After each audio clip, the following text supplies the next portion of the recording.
어제 우리는 서기관들과 대제사장들이 그 예수님의 말씀을 들으면서 그들에게 말씀하신 이 포도원, 농원, 농부의 비유가 자기들을 향한 말씀이었음을 그들은 알고 있었다는 것을 오늘 말씀을 통해 우리는 보게 됩니다. 자기들을 저격했다라고 생각했던 그들은 화가 났죠. 그래서 자기들의 종교의 권력을 이용해서 즉각 예수님을 책포하고 싶었지만 백성들의 시선 때문에 그렇게 하지 못합니다. 그래서 그들은 또 다른 함정을 파기로 하는 것이 바로 오늘 우리가 읽었던 본문 가운데 나타나는 그러한 내용입니다. 그것은 그런 그들이 예수님께 한 질문이 무엇이었는가 하면 세금에 대한 질문이었습니다. 우리가 가이사에게 세를 바치는 것이 옳으니까 옳지 않으니까. 그들이 이 질문을 한 이유는 아까도 말했지만 궁금해서가 아니라 무엇입니까? 예수님을 곤란에 빠뜨리기 위해서. 그 의도를 예수님은 모르시지 않으셨죠. 이 로마의 압제 속에서 있었던 유대인들에게 있어서 로마의 세금을 내야 된다는 것은 매우 고통스러운 일이었습니다. 예수님이 이 세금을 마땅히 내야지라고 이야기한다면 사람들이 반발할 것이고, 세금을 내지 않아도 된다라고 한다면 사람들의 마음은 얻을지 모르겠으나 로마에 반역하는 것이 되기 때문에 굉장히 큰 범죄가 되는 거죠. 그래서 예수님이 이도저도 대답할 수 없도록 그러한 곤란에 빠뜨리는 것이었습니다. 예수님은 이들의 의도를 아셨고 오늘 23절에 보면 그런 그들에게 무엇을 말씀하시는가 하면 데나리온 하나를 가져와라, 보여달라고 요구하십니다. 그들이 데나리온 하나, 이 동전 하나를 꺼내자 예수님이 물어보십니다. 동전에 새겨진 형상과 글귀가 누구의 것이냐? 그들은 지체 없이 대답합니다. 가이사의 것입니다. 예수님이 말씀하시죠. 그 동전이 가이사에게 속해 있으면, 여러분, 이 동전은 가이사에게 속해 있다라고 하는 것은 이 동전이 통용되어지는 곳까지, 그러니까 이 동전이 쓰여질 수 있는 곳까지 가이사의 통치가 미친다는 것이겠죠. 우리도 마찬가지일 것입니다. 그러니까 우리의 돈이 이 나라에서는 통용될 수 있지만 저기 먼 곳에서는 아무런 통용이 안 되어진다라고 하는 것은 그 영향력과 통치가 미치지 않는 것을 이야기합니다. 그러니까 예수님은 그것을 그렇게 말씀하시면서 그렇게 그들에게 대답을 하십니다. 가이사의 것은 가이사에게, 하나님의 것은 하나님에게 바치라. 여기에 중점이 있는 말은 뒤에 있는 말이라는 것을 우리는 잘 알고 있습니다. 그러니까 바친다라는 것은 인정하는 거죠. 통치권과 소유권을 인정하는 것입니다. 그러니까 그들이 가이사의 소유권과 통치권을 인정해서 그의 형상과 글귀가 새겨진 데나리온을 그에게 바치는 것처럼 중요한 것은 하나님의 소유권과 통치권을 인정해서 그분의 형상이 새겨진 어떤 것을 바쳐서 하나님의 소유권을 인정하고 그분의 통치에 복종하라라고 하는 말씀을 하고 계신 것이죠. 그렇다면 하나님의 형상이 새겨진 것이 과연 무엇일까? 여러분, 창세기 1장 26절, 하나님이 세상을 창조하실 때, 특별히 인간을 창조하실 때, 우리를 창조하실 때 무엇을 따라 창조하셨습니까? 하나님의 형상을 따라. 이 동전 안에, 데나리온 안에 새겨져 있는 가이사의 형상이 이것이 가이사의 것임을 인정하고, 또 우리는 그것을 세금을 바쳐가며 이것이 가이사의 것입니다라고 하는 인정하는 것처럼 하나님의 형상이 새겨진 인간은 그 자체가 누구 거라는 거예요? 하나님의 것이라는 것입니다. 그러니까 여러분, 지금 우리는 하나님의 형상이기 때문에 우리는 누구의 것이냐? 하나님의 것이라는 거예요. 하나님의 소유됨과 하나님의 통치하심을 우리는 인정해야 하는, 우리는 하나님의 것이라는 것입니다. 그러니까 가이사의 형상이 새겨져 있는 이 데나리온은 가이사의 것. 그러나 여러분, 이 가이사의 형상이 새겨져 있는 것이 가이사의 것이라면 그 가이사는 결국 누구의 것이라는 것입니까? 하나님의 것이라는 거죠. 그러니까 결국 이 말은 모든 것은 하나님의 소유이고 하나님의 통치 아래 있다라는 것을 이야기하는 것입니다. 여러분, 정말 놀라운 대답 아니겠습니까? 과연 제가 이러한 질문을 받으면 이렇게 대답할 수 있을까? 그런 생각이 들더라고요. 하나님은 그들의 관계를 아시고 그 악한 꾀에서 벗어날 뿐만 아니라 그것을 통해서, 그들의 악함을 통해서, 그들의 그러한 질문을 통해서도 온 땅을 다스리시는 하나님의 주권을 분명하게 나타내시며 그들을 가르치고 계셨습니다. 그러니까 세상의 권력자들 권위에, 그 권위조차도 하나님께서 위임하신 권위임을 분명하게 보여주고 계신 것이었습니다. 그러니까 하나님과 가이사를 동등한 위치에서 말하는 것이 아니라, 아무리 날고기는 가이사라 할지라도 그 권세를 누가 주셨다는 거예요? 하나님이 주셨기 때문에 그 권위에 순종하는 것도 결국은 뭐예요?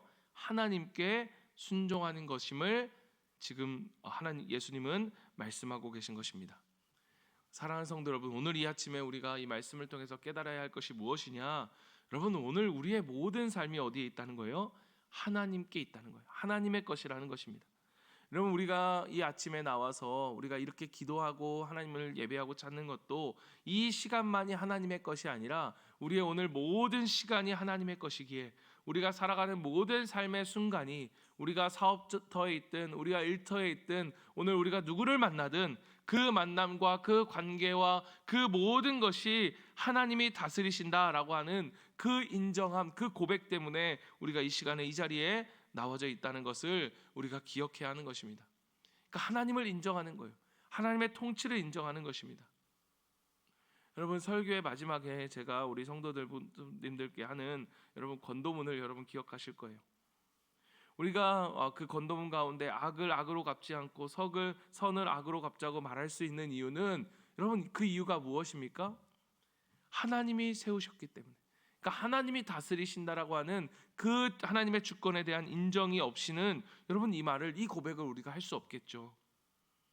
그러니까 우리가 하나님이 통치하심을 믿기 때문에 악을 악으로 갚지 않고, 화를 화로 갚지 않고 악을 선으로 갚을 수 있는 것, 그것이 바로 우리가 하나님의 통치하심을, 다스리심을 인정하고 드러내는 우리의 모습이기 때문인 것입니다. 사랑하는 성도 여러분, 세상에는 많은 권위들이 있습니다. 국가에, 나라에, 그리고 가정에, 교회에도 하나님은 여러 가지 하나님 다른 모습들로 우리에게 많은 권위들을 세워 가셨습니다. 물론 모든 사람들이 항상 선한 청지기로서 올바르게 서 있을 수 있는 것은 아닙니다. 어떤 사람이 항상 악하기만 한 것도 아니고 어떤 사람이 항상 선하기만 한 것도 아닐 것입니다. 그러나 그 모든 것을 포함해서 우리 모든 것이, 이 모든 권위가 하나님의 주권 아래 있음을 우리는 믿어야 합니다. 그래서 때로는 이해할 수 없는 상황에서도 하나님을 경외하기 때문에 그들을 인정하고 그 가운데 악을 악으로 갚지 않고 악을 선으로 갚으며 우리 가운데 주어진 일들을 성실하게 책임감으로 인내하며 살아갈 수 있는 것입니다. 오늘 하루도 우리의 삶 속에서 하나님의 주권을 인정하며 살아가는 저와 여러분이 되기를 간절히 소망합니다. 이번에는 부활이 없다고 하는 사도개인들이 와서 묻습니다. 마치 예수님을 넘어뜨리고자 하는 모든 세력들의 총공격처럼 느껴지는 것이 사실 20장 말씀입니다. 그들은 무엇을 가지고 이야기하느냐? 형사 취수제 혹은 계대 결혼법이라고 하는 근거를 통해서 부활이 없다고 생각했던 사람들이었습니다. 그러니까 7명의 형제가 있는데 첫째 아내를 형수로 맞았는데, 첫째 아들이 형수를 맞았는데 죽습니다. 그래서 그들 가운데 법이 뭐냐? 자녀가 없으면 둘째가 첫째 형수를 취하여서 아들을 가져서 이 아들을 그 첫째 형수에게 속하게 해서 그 첫째가 가져야 할 그러한 재산의 권리들을 누려가고 대를 이어갈 수 있게 하는 그러한 법이 그들 가운데 있었죠. 그러니까 이 법을 근거로 첫째 아들도 죽고 둘째 아들도 죽고 셋째 아들도 죽고 일곱째 아들까지 다 죽었는데 아들이 없다. 그러면 부활이 있다면 이 부활 후에 이 여자는 누구의 아내가 되겠느냐? 그래서 이 말도 안 되는 일들이 있을 수 없으니 부활은 없다라고 하는 것이 바로 이들의 주장이었습니다. 예수님은 뭐라고 말씀하시느냐? 너희가 성경도 하나님의 능력도 알지 못하고 오해하는구나. 여러분, 이 모세가 이 법을 제정하였던 것은 그 가문이 끊어지지 않도록 하기 위해서, 그 자손에게 분배된 토지를 보존하고 미망인을 보호하기 위한 일종의 하나님의 은혜의 장치였어요. 하나님의 은혜의 법이었던 것입니다. 그런데 그것을 그들은 엉뚱하게 해석하고 이거를 부활과 연결시켜 이야기하고 있는 것입니다. 그러니까 그들이 부활을 인정하지 않으려고 이 성경의 말씀을 끄집어서 자기의 주장을 근거로 지금 펼치고 있었던 거예요. 이렇게 그들이 해석하려고 했던 이유는, 진짜 이유는 뭐냐? 그들에겐 부활이 없다라고 주장해야만 오늘 우리의 삶 속 그들의 지금 현재의 삶만이 중요한 삶이 되기 때문입니다. 그러니까 그들에게 있어서는 가장 중요했던 게 뭐냐? 내세의 삶이 아니라, 천국 이후의 삶이 아니라 뭐예요? 오늘 내가 누리는 부와 성공이 그들에겐 중요했던 거예요. 그건 많이 중요했던 거예요. 그래서 그들이 생각한 대로 성경을 바라보고 성경을 해석하고 자기의 입맛대로 성경을 생각했던 것입니다. 사랑하는 성도 여러분, 우리는 하나님의 말씀을 이렇게 바라봐서는 안 됩니다. 그것이 때로는 우리의 생각과 다르다면 어떻게 해야 됩니까? 그거를 하나님의 말씀을 받아들여야 되죠. 제가 예전에 교회에 있을 때 어떤 성도님이 그런 얘기를 하신 적이 있습니다. 목사님이 제 사정을 아셨습니까? 목사님이 제 사정을 아시고 다 말하는 것 같았습니다. 제가 어떻게 알겠습니까? 그분의 사정을 어떻게 속속들이 다 알 수 있겠습니까? 사실 그분은 제가 그렇게 크게 많이 교제하지 않았던 분이었기 때문에.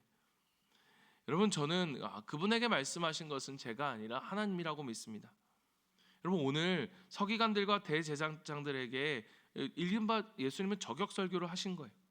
여기서 그들은 선택할 수 있었습니다. 하나님의 말씀을 듣고 깨닫고 돌이키든지, 아니면 이거 나에게 하는 말 아니야? 라고 하고 기분 나빠 근심하고 떠나가든지, 부자 청년처럼. 여러분, 오늘 하나님의 말씀은 우리에게 하나님의 감동으로 쓰여져서 뭐라고 말씀하십니까? 교훈과 책망과 바르게 함과 의로 교육하기에 유익하다라고 말씀하십니다. 여러분, 교훈과 책망과 바르게 함이 우리에게 좋은 것으로 다가올 때가 별로 없습니다. 아이들을 교훈과 책망과 바르게 함과 의로 교육하려고 여러분 노력해 보십시오. 아이들이 잘 따라옵니까? 반항할 것입니다. 대들 것입니다. 마찬가지예요. 오늘 우리에게 있어서도 하나님의 말씀을 때로는 우리의 마음을 찌르고, 때로는 우리로 하여금 우리의 양심을 찌르고, 우리의 생각을 바꿔놓기까지 우리에게 갈등과 어려움을 일으키는 것이 하나님의 말씀인 것입니다. 그렇기 때문에 여러분, 우리가 그럴지라도 하나님의 말씀을 우리의 마음대로 왜곡해서는 안 된다는 것입니다. 우리가 성경을 해석하는 것이 아니라 여러분, 성경이 우리의 삶을 해석하도록, 성경이 우리의 생각을 해석하시도록, 성경이 우리의 상황을 해석하시도록 해야 되는 것이 바로 우리의 태도여야 된다는 것입니다. 성경의 말씀 속에 내 상황을 맞게 말씀을 왜곡시키고 해석하는 것이 아니라 성경을 통해 하나님이 나의 말씀을, 나의 마음을, 나의 생각을 비추어 주시도록 우리가 오늘 말씀을 읽을 때 우리의 모습이 이래야 된다는 것이죠. 오늘 말씀을 마치겠습니다. 오늘 이 말씀들을 통해서 오늘 우리에게 주시는 말씀이 무엇입니까? 모든 것이 하나님 주권 아래 있다. 여러분, 우리가 이원론적인 삶을 철저히 배격해야 할 것입니다. 오늘 우리의 가정과 우리의 일터와 우리의 모든 삶, 우리의 모든 선택과 우리의 모든 관계 속에서 우리는 하나님의 주권을 인정해야 합니다. 나에게 주어진 사람들에게, 나의 부모에게, 또 나의 목자에게, 나의 리더들에게 순종하는 것, 그것과 하나님의 주권 사이에는 여러분 어떤 간격도 없습니다. 그것이 때로는 옳지 않는 결정일지라도 하나님의 주권을 인정하는 것, 그 사람이 아닌 하나님의 주권을 믿기에 하나님을 인정하는 것이 우리의 모습이어야 한다는 것, 때로는 부족할지라도 우리는 그들을 위해 기도하고 그들에게 순종해야 하는 것, 이것이 오늘 우리가 바라보는 국가의 권력 속에서도 우리가 가져야 할 태도인 것입니다. 우리는 권위에 순종해야 합니다. 하나님의 주권을 인정하기 때문입니다. 오늘 우리의 삶의 모든 영역 속에서 하나님을 주권을 인정하는 우리가 되길 바라고, 또한 하나님의 주권을 인정하기 때문에 이것은 실제적으로 하나님의 말씀을 듣고 순종하겠다라는 결단입니다. 하나님이 우리를 다스리시는데 무엇으로 다스리십니까? 말씀으로 다스리시죠. 오늘 하나님께서 우리의 생각을 비추시는데 무엇으로 비추십니까? 말씀으로 비추시죠. 하나님을 따라 순종하겠다라고 말하는 우리가 하나님의 말씀을 듣지 않거나 하나님의 말씀을 듣고 순종하지 않으면 여러분 무엇을 따라하겠습니까? 결국 우리의 생각이든 다른 사람의 생각이든 내 생각대로 살아갈 수밖에 없는 각기 제 갈 길로 가는 양이 될 뿐입니다. 오늘 이 아침에 우리가 결단하고 고백해야 할 것은 하나님, 이 말씀이 내 삶을 비춰주시도록, 하나님, 내 입술을, 내 생각을, 내 행동을 하나님의 말씀이 비춰주시도록 내가 주님 앞에 정직하게 서고 그 말씀에 순종하며 살아가는 하나님 내가 되겠습니다. 오늘 이 고백 속에서 오늘 이 말씀이 들려지는 오늘 이 자리에 있는 우리 성도님들, 또 삶의 자리에서 이 말씀을 듣고 살아가는 모든 우리 가운데 하나님의 나라를 이뤄갈 수 있는 저와 여러분의 삶이 되기를 간절히 소망합니다. 우리 시간 같이 한번 기도하겠습니다. 하나님 말씀대로 순종하며 살겠습니다. 하나님의 주권을 인정합니다. 하나님의 주권을 인정하기에 내 삶에 이루어지는 모든 일들 속에서 하나님을 바라보고 다른 것을 바라보지 않고 하나님 말씀이 내 생각을, 말씀이 내 삶을 비춰주시는 대로 순종하며 살아가는 우리가 되게 하여, 내가 되게 하여 주시옵소서. 오늘 말씀을 우리가 붙들고 기도하고, 또 우리가 우리 주변에 있는 우리 성도들, 또 마음의 상처를 받고 힘들어하는 우리 성도들, 또 몸의 질병으로 힘들어하는 우리 성도들이 있다면 여러분, 우리 그들을 위해서 기도하고, 우리 오늘 또 내일 있을 우리 수요 기도회를 위해서 기도해 주시고, 우리가 정말로 우리 선교제일교회 우리 교회가 성령의 충만함을 통해서 우리의 말과 생각과 우리의 모든 행동 속에서 하나님 성령의 열매를 맺어가는 우리가 될 수 있도록 도와주시옵소서. 우리 시간 같이 주님 앞에 기도하며 나아가도록 하겠습니다. 기도합니다.